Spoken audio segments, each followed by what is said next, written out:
নমস্কাৰ বন্ধুসকল, মই আজি আপোনালোকলৈ এটা নতুন ভিডিঅ' লৈ আহিছোঁ। আশা কৰোঁ এই ভিডিঅ'টোৰ পৰা আপোনালোক নিশ্চয় উপকৃত হ'ব। মহাভাৰতৰ কথা অনুসৰি শিশুপালক প্ৰভু ভগৱন্ত শ্ৰীকৃষ্ণই 101টা গালি পাৰোঁতে তেওঁৰ সুদৰ্শন চক্ৰৰে শিশুপালৰ গল কাটি দিছিলে। হিন্দু ধৰ্মৰ লোকসকলৰ ঘৰত প্ৰায় প্ৰত্যেকৰ ঘৰত বুলি ক'লেও ভুল নহ'ব, প্ৰভু শ্ৰীকৃষ্ণৰ পূজা অৰ্চনা কৰা হয় আৰু তেওঁৰ নামত গুণানুকীৰ্তন কৰা হয়। তেওঁ বহুতবাৰ পৃথিৱীত অৱতাৰো ধাৰণ কৰে মানৱ ৰূপে। সেই অৱতাৰ ধাৰণ কৰি তেওঁ বহুতো লীলা কৰি থৈ যায়। আনকি মহাভাৰতৰ কালতো তেওঁ মহাভাৰতত বহুত ডাঙৰ গুৰুত্বপূৰ্ণ ভূমিকা পালন কৰে। শ্ৰীকৃষ্ণৰ কথা সকলোৱে জানে। শ্ৰীকৃষ্ণৰ লীলাৰ কথা, শ্ৰীকৃষ্ণৰ বিষয়ে নক'লেও হয়তো বহুতে জানে, আৰু ক'লেও আৰু কওঁ আপোনাৰ লাগি থাকিব বা কওঁতে আপোনালোকৰ শুনিবলৈ মন গৈ থাকে।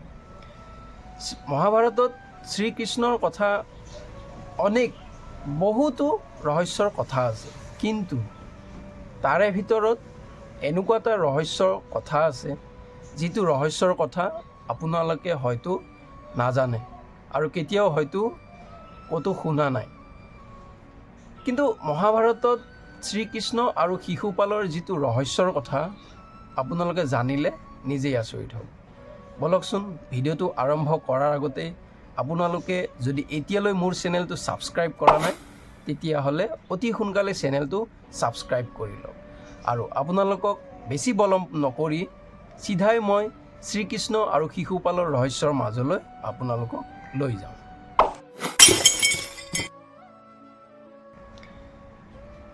যেতিয়া শিশুপালৰ জন্ম হয়, তেতিয়া 3টা চকু 4খন হাতেৰে শিশুপাল জন্ম হয়।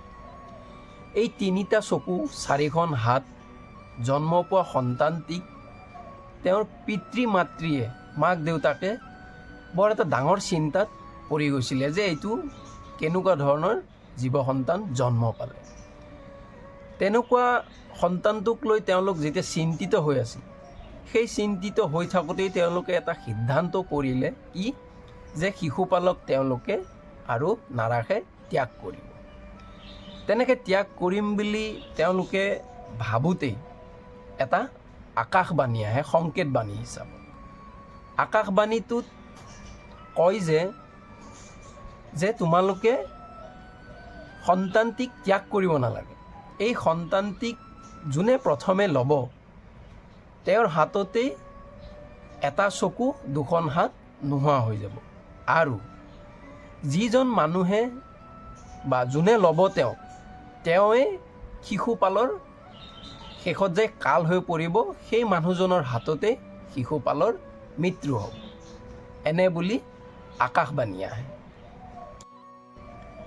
সেই আকাশবাণী শুনি শিশুপালৰ মাক দেউতাকে শিশুপালক যি ত্যাগ কৰিম বুলি সিদ্ধান্ত লৈছিলে, সেই সিদ্ধান্ত তেওঁলোকে বাদ দিলে, পাহৰি গ'ল। পাহৰি এদিন হঠাৎ শিশুপালক শ্ৰীকৃষ্ণই কোলাত ল'বলগীয়া হ'ল। লওঁতেই এটা চকু 2খন হাত নোহোৱা হৈ গ'ল। নোহোৱা হৈ যোৱা দেখি শিশুপালৰ মাতৃ বৰ আনন্দিত হ'ল আৰু বৰ এটা সুখৰ এটা মুহূৰ্ত সেইখিনি সময়ত ক্ৰিয়েট হৈ পৰিল। তাৰ পিছতো লগালগ আকৌ সেই আকাশবাণীৰ কথাটো শিশুপালৰ মাকৰ মনলৈ আহিল। সেই শিশুপালৰ আকাশবাণীৰ কথা মনলৈ আহোঁতে তেতিয়া শ্ৰীকৃষ্ণই পেহীয়েকক সুধিলে যে, পেহী তুমি চিন্তিত কিয় হৈছা? ইমান ৰোষত পৰি যোৱা নিচিনা কিয় হৈ গ'লা হঠাৎ? তেতিয়া শ্ৰীকৃষ্ণক সেই শিশুপাল জন্ম হোৱাৰ আকাশবাণীৰ কথাটো শ্ৰীকৃষ্ণৰ আগত প্ৰকাশ কৰিলে। তেতিয়া সেই প্ৰকাশ কৰাৰ পিছত সেই সুবিধাতেই শিশুপালৰ মাতৃয়ে শ্ৰীকৃষ্ণৰ পৰা বচন ল'লে যে শিশুপালে তোমাৰ ওপৰত কৰা ভুল, শিশুপালে তোমাৰ ওপৰত কৰা অত্যাচাৰ তুমি তাক মাফ কৰি দিবা। তেতিয়া শ্ৰীকৃষ্ণই কি কৰিলে যে পেহী শিশুপালে কৰা ভুল, শিশুপালে দিয়া দোষক মই তাক মাফ কৰিম, কিন্তু সেই মাফ মই 100টালৈকেহে তাক মাফ কৰিম। যদি সি 101টা কৰে তেতিয়াই মই তাক শাস্তি দিম আৰু মোৰ সুদৰ্শন চক্ৰৰে শিশুপালৰ গল মই কাটি দিম বুলি পেহীয়েকক বচন দিলে। ৰুক্মিণীৰ এজন ভাতৃ আছিলে, নাম ৰুক্ম।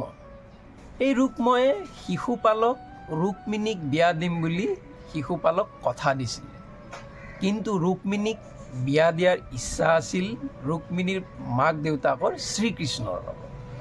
কিন্তু ৰুক্ময়ে মাক দেউতাকৰ উপদেশ বাদ দি নেওচি শিশুপালৰ লগত বিয়া ঠিক কৰিছিলে ৰুক্মিণী।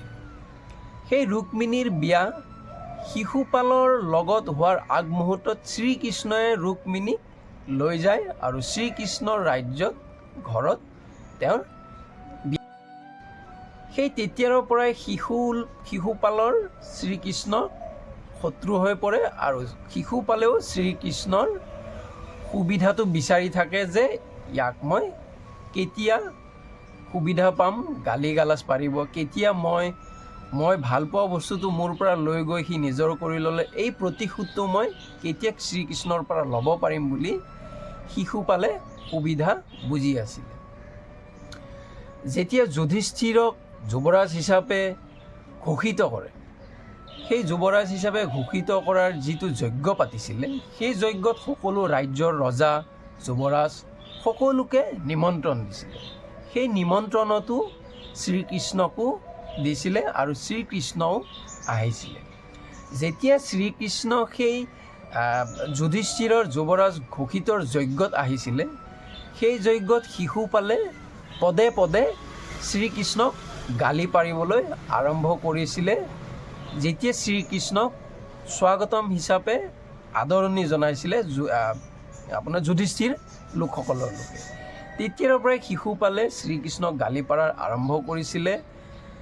এটা দুটাকৈ গালি সহ্য কৰি কৰি যেতিয়া 100টা গালি পাৰ হৈ 101টা গালি হ'ল, তেতিয়াই শ্ৰীকৃষ্ণ অতিষ্ঠ হৈ তেওঁৰ সুদৰ্শন চক্ৰৰে শিশুপালৰ গলটো কাটি দিলে। এনেকুৱা ৰহস্য আপোনালোকে যদি জানিবলৈ বিচাৰে, এনেকুৱা ৰহস্য আপোনালোকে যদি কেতিয়াও শুনা নাই, তেনেহ'লে আপোনালোকে মোক কমেণ্ট কৰি জনাব। যদি এই ভিডিঅ'টো চাই আপোনালোকৰ ভাল লাগিল, শ্বেয়াৰ কৰি দিব নাপাহৰিব। আৰু এনেকুৱা ধৰণৰ ভিডিঅ' আপোনালোকে যদি আগলৈ বিচাৰে তেনেহ'লে চেনেলটো ছাবস্ক্ৰাইব কৰি ল'ব। ধন্যবাদ।